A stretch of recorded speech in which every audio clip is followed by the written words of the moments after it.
My life was a whirlwind of meetings, sales pitches, and endless negotiations. I'm Anna, 38, and I've climbed my way up to sales director at one of the top car manufacturers. My world was about hitting targets and sealing deals, not romance or late-night dates. I had a plush apartment in the city center, a sleek, top-of-the-line car, and a wardrobe that screamed success. Love? It never topped my priority list. Then Alex walked into my office, a fresh hire, 15 years my junior, with a smile that could knock you off your feet. Anna, right? I've heard a lot about you. Looking forward to learning from the best, he said, extending his hand. His confidence was off the charts for someone so new. Hope you're ready to work hard, I replied, taking his hand. It was firm, confident. This place doesn't run on smiles alone. Alex nodded. Absolutely. I'm here to give it my all. Our interactions were professional at first. But Alex had this way about him, a charm that was hard to ignore. He'd drop by my office with reports, always eager to discuss strategies or the next big sale. His enthusiasm was infectious, and I found myself looking forward to our little meetings. One evening, after a particularly grueling day, Alex knocked on my office door as I was about to leave. Fancy grabbing a bite? My treat. I've got a few ideas I'd love to run by you. I hesitated. It wasn't like me to mix work with personal time, but something about his offer was tempting. Sure, why not? But I'm choosing the place, I said. Dinner was a revelation. Alex wasn't just a pretty face with a sales pitch. He was smart, insightful, and, surprisingly, wise beyond his years. He listened intently as I shared some of my experiences, nodding and throwing in his 2 cents. As the night wore on, the conversation shifted from work to personal stories. I found out he was passionate about cars, not just selling them but understanding their mechanics, their soul. He had this dreamy look when he talked about his favorite models, which made me laugh. You're like a kid in a candy store, I teased. He shot back, and you're the tough cookie everyone's afraid to crumble. Heard the rumors, you know. But I think there's more to you. His words caught me off guard. No one had dared to speak to me so frankly in years. It was refreshing, unsettling even. As we parted ways that night, he said, "Thanks for giving me a chance, Anna. Not just at work. Tonight was nice." I found myself smiling all the way home. Alex had managed to chip away at the wall I'd built around myself, and I was both terrified and thrilled by it. Our relationship evolved quickly after that night. His attention wasn't just flattering, it felt genuine. He'd leave notes on my desk with silly jokes or quotes from our conversations. And his bright, beautiful way of looking after me made my doubts about the age and income difference seem insignificant. But love isn't just about the butterflies or the stolen glances across a crowded room. It's about choosing to stand by someone, to merge your lives together with all the risks it entails. When Alex asked me to marry him, my heart wanted to leap out and say yes, before my brain could catch up with all the reasons it was a bad idea. You sure about this, Alex? I mean, look at us. I could practically be your... Stop. He cut me off, his eyes serious. I don't care about the age thing, Anna. I love you. That's all that matters. And your money? Come on, we both know I'm not with you for that. His words were like a balm to my nagging doubts. All right, but we're doing this as equals, got it? We split everything down the middle. Wouldn't have it any other way, he replied, pulling me into a hug. So, we did. We combined our lives, our finances, everything. I even helped him climb the ladder at work, sharing tips and advice that only years in the industry could teach. He was a quick study, impressing everyone, including my boss. Our partnership seemed unshakable. Life with Alex was like stepping into a fast car with a full tank, ready for the long haul. We decided early on to handle our dough like a team, splitting expenses down the middle, half to us, half to a joint account we set up. Makes sense, right? Keeps things square, I said, laying out the plan on our kitchen table, scattered with bills and our laptops. Damn straight, Alex agreed, tapping away on his calculator. And hey, about the apartment. It's ours, babe. Your name's going on that mailbox too. I cut in before he could get all shy about living in my upscale pad. His grin was all the thanks I needed. And when I handed him the keys to a shiny new car a week later, his eyes about said it all. For real, Anna? This is too much. Consider it a bonus for being a top-notch husband. Plus, you gotta look the part at work, right? I winked, tossing him a box with a high-end suit. Work was where we really kicked butt together. I poured everything I knew into this guy, teaching him the ropes, the shortcuts, the long plays. Before long, Alex was nailing it, climbing the ladder till he landed a big promotion. Head of the department, can you believe it? He beamed, still a bit dazed. Proud? I'm beyond. You earned it, with a little help from your favorite mentor. I teased, but inside, I was all warm and fuzzy. We were a dream team. Then, out of nowhere, I hit a snag. Started feeling off, like my engine was running low. After a few days of brushing it off, I headed to the clinic. The doc's frown told me it wasn't just a bug. We need to run some tests, Anna. Might take a few days. My mind raced to work. Shit, I've got a mountain of stuff to handle. Alex, you think you can cover for me? Just till I get this sorted? Alex, ever my rock, didn't blink. Of course, babe. You've got nothing to worry about. I'll handle it. I spent the next few nights at the clinic, my laptop glued to me, prepping everything Alex needed to keep the wheels turning at work. Despite feeling like crap, I made sure he had every detail, every document, every plan laid out. Just follow the playbook, Alex. It's all there. I told him over the phone, my voice barely above a whisper. Got it, boss, he joked, trying to keep the mood light. You just focus on getting better. I've got this. But as the days stretched out and my return to work got delayed, I leaned on Alex more and more. Each call, each email, I could sense he was feeling the pressure, but also thriving under it. You're doing great, Alex. Just a bit longer, I promise, I reassured him, but the guilt was gnawing at me for dumping this on him. Don't sweat it, Anna.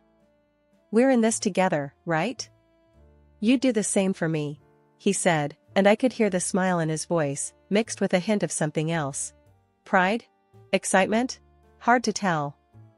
Back on my feet and back at work, I barely had time to catch my breath before my boss called me in. Anna, you've been away. Alex stepped in, and, well, he nailed it. He started, not beating around the bush. I braced myself, expecting a pat on the back for training him so well, but instead, I got sucker punched. He's taking over your position.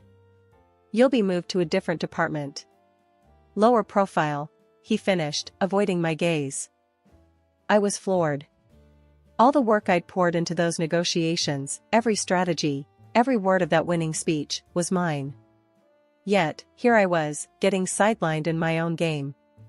But, I laid the groundwork for that. It was all me, I wanted to scream.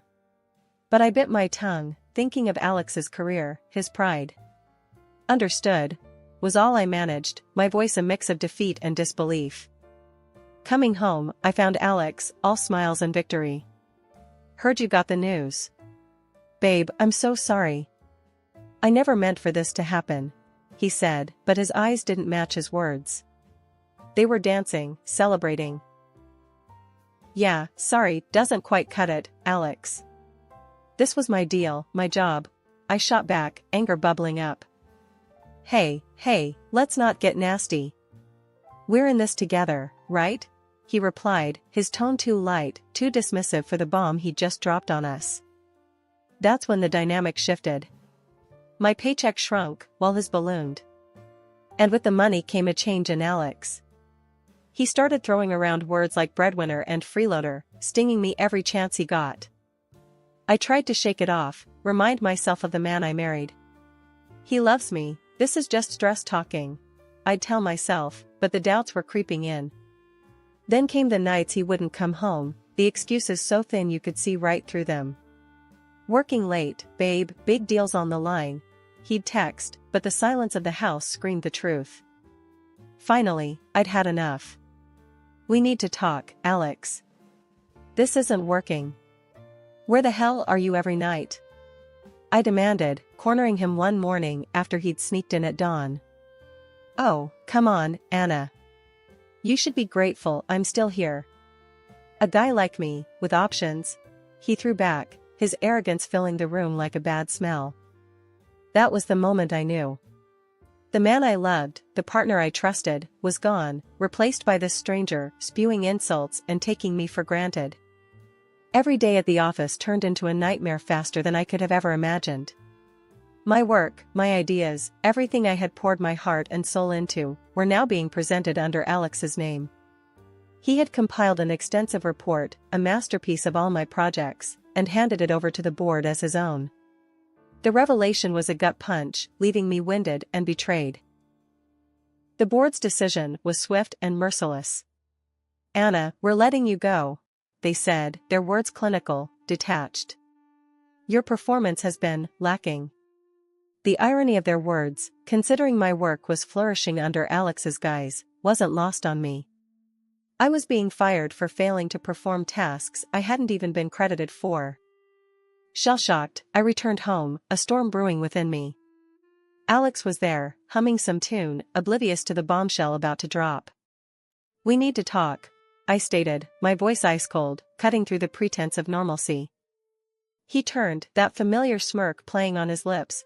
Sure, what's up? It's over, Alex. I know everything. How you claimed my work as your own, how you got me fired. I spat out, each word laced with venom. For a moment, his facade slipped, revealing a flicker of guilt, but it was quickly replaced by defiance.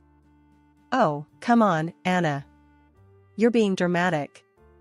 I just played the game better. Played the game? You backstabbed me, Alex. You destroyed my career for your gain. My voice rose, a crescendo of anger and hurt. He shrugged, that smugness returning. Look, Anna, I got tired of always being the second fiddle. I saw an opportunity and I took it. This was about survival. About advancing. You would have done the same. I was aghast. How dare you? I would never do what you've done. I brought you into my world, taught you everything, and this is how you repay me? Alex's response was cold, calculated. You're just upset because you're not on top anymore. Face it, Anna, this is how the world works. I'm just better at it than you. The finality in his voice, the outright dismissal of our history, our love, was the last straw. I want a divorce, Alex.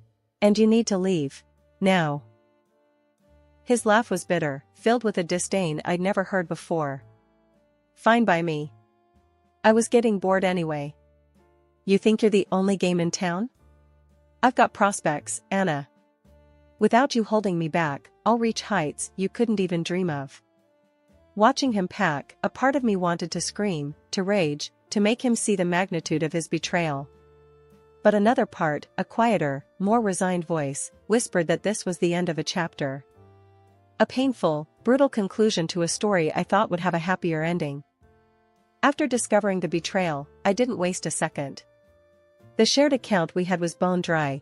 Alex had cleaned us out, transferring a whopping $320,000 to his account. The shock of it nearly floored me, but I wasn't about to let him get away with it. I reached out to a lawyer, someone known for not playing nice when it came to dirty games like this. Sitting across from my lawyer, I laid it all out. He took everything, every damn cent. Can you believe that? I said, my anger boiling over with each word. The lawyer, a no-nonsense type with a reputation for being a bulldog in court, didn't even blink. I've seen worse. Let's go after him. You're entitled to half of that money at the very least, he declared, already flipping through the legal texts with a predator's grin. So, we sued. Dragged Alex and his sneaky theft into the glaring light of a courtroom. The process was grueling, dragging my already battered heart through the mud, but it was worth it. The court didn't have any patience for Alex's flimsy defenses. He claims he earned that money. My lawyer scoffed during one of our prep sessions, shaking his head in disbelief. But we've got the bank records, the documents. He's going down. And go down he did. The judge saw right through Alex's act and ordered him to cough up $160,000. It wasn't about the money, not really. It was about drawing a line, showing him he couldn't just trample over me and walk away scot-free. With the lawsuit out of the way, I pushed forward with the divorce. I was done, completely and utterly done. I want my name back, I told the lawyer. My life back. The divorce papers were a mere formality after the legal battle we just won. I watched as Alex signed them, his face a mask of defeat. "Anna, can't we?" he started, but I cut him off. "Save it, Alex. It's over."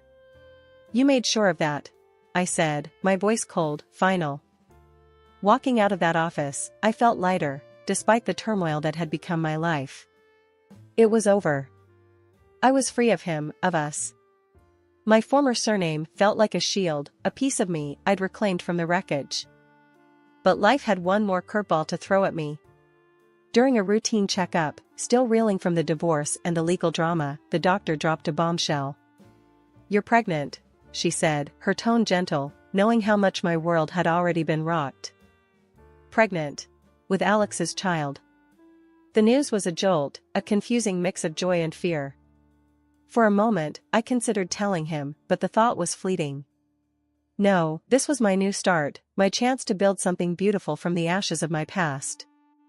I'm moving forward, without him, I resolved, cradling the burgeoning new life within me, ready to face whatever came next on my own terms. After the storm had passed, I set my sights on a new horizon. I wasn't just looking for a new job, I was on the hunt for a fresh start, a place that would value me and the new life I was about to bring into the world. I sent my resume to several big names, hoping my reputation as a sharp mind in the industry hadn't been completely tarnished by recent events. The response was more than I could have hoped for. Interviews lined up back to back, each company more eager than the last to bring me on board. It was during one particular interview that I found what I was looking for, a company that didn't just see me as a potential asset but as a person. "We've heard a lot about you, and we're impressed," the hiring manager started, his tone sincere. "We're ready to offer you a competitive package, and yes, we're talking a significant bump in salary and a work schedule that fits your needs." I leaned in, ready to negotiate but also to lay all my cards on the table. "I appreciate that, really. But there's something you should know, I'm expecting." The manager paused, his expression unreadable for a moment, but then he smiled. "Congratulations. That's not a problem. We offer remote work options, and we'd be more than happy to accommodate any appointments or needs you might have." It was more than I had dared to hope for. "Thank you," I said, feeling a weight lift off my shoulders. "I won't let you down." With the job secured, my next project was my apartment. It needed a makeover, not just a fresh coat of paint but a transformation into a home ready to welcome a child.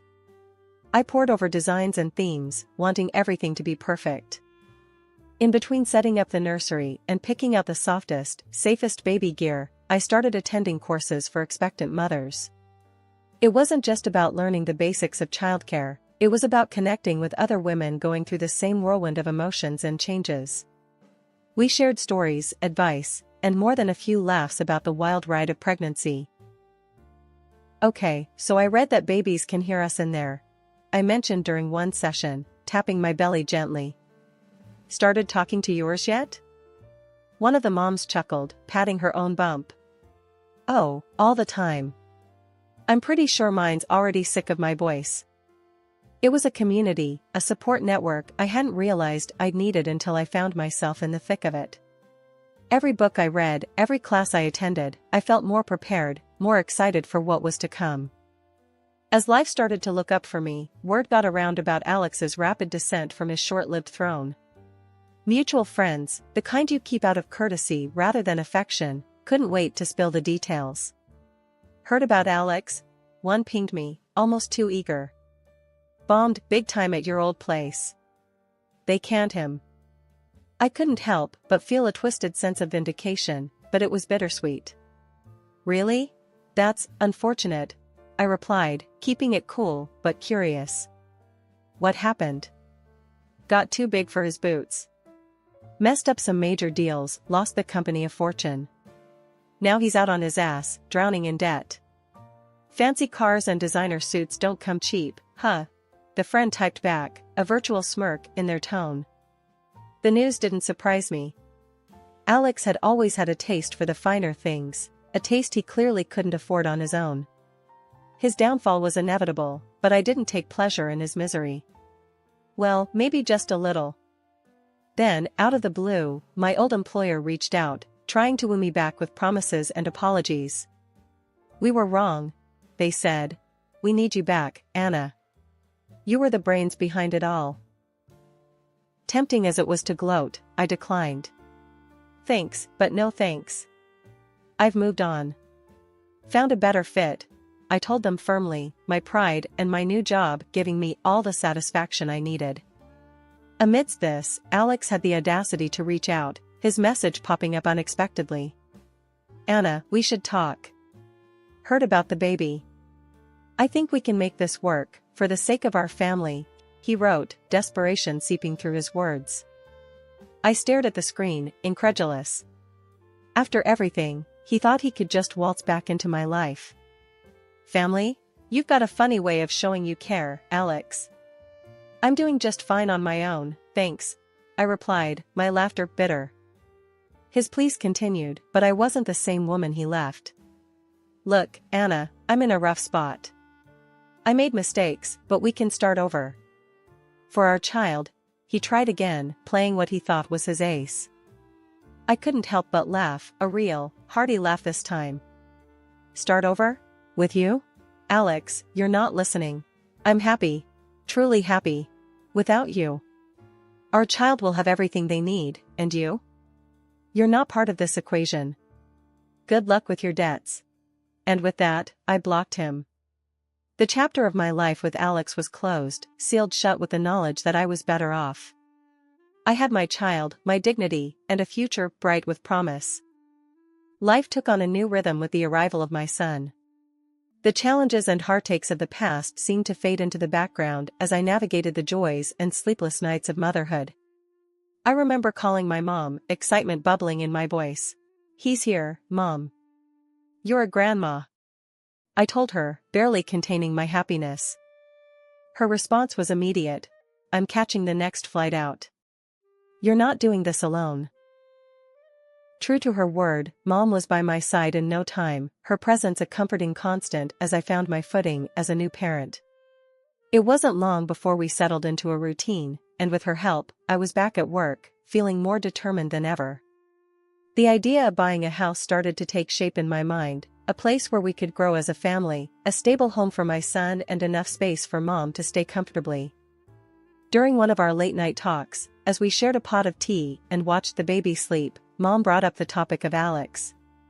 Heard your ex is running himself ragged, juggling jobs to keep afloat, she said, a note of concern in her voice.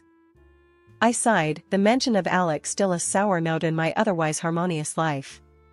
Yeah, well, he made his bed. Now he has to lie in it. Mom nodded, then hesitated before adding, you could sue him for child support, you know. It's his responsibility too. I shook my head, the thought unappealing. No, Mom. I don't want his money. Or anything from him, really. We're better off without that tie to him. I want to close that chapter for good. Mom seemed to understand, but she pressed on gently. Just think about it, okay? For your son's sake. The topic weighed on me, but deep down, I knew my decision was final. I wanted a clean break from Alex, a future untainted by the past. The idea of the house became a plan in motion.